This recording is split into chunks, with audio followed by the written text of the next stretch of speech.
রমজানে হারিয়ে যাওয়া এমন কিছু আমলের কথা বলুন যা অধিক ফজিলতপূর্ণ আমল, কিন্তু তা অনেকেই জানে না বা আমল করে না। 4টি আমলের কথা বলতে পারি। 4টি আমল আমরা অনেকেই গুরুত্ব দেই না, অথচ সে আমলগুলো আমাদের পুরো রমাদানকে সম্পূর্ণ সার্থক করে দিতে পারে, অর্থবহ করে দিতে পারে, রমজান সাকসেস করে দিতে পারে।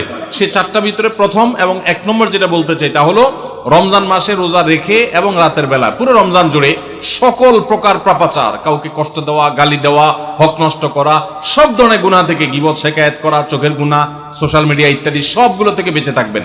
প্ল্যান করে যে কোনো মূল্যে, প্রয়োজনে আমি আইডি ডিঅ্যাক্টিভ করে ফেলবো, অ্যাপ ডিলিট করে ফেলবো, তারপর সব ধরনের গুনাহ থেকে বেঁচে থাকবেন। এটা হলো রমজান সার্থক করার সবচেয়ে গুরুত্বপূর্ণ কাজ। 1। 2 নম্বর হলো রমজানে আমরা অনেকে কোরআন পড়ি কিন্তু কোরআন শোনাশুনি করি না। হাফেজরা করে অবশ্য। নবী করিম সাল্লাল্লাহু আলাইহি সাল্লাম রমাদানে শোনাশুনি করতেন। এটা একটা হারিয়ে যাওয়া সুন্নাহ বলতে পারি।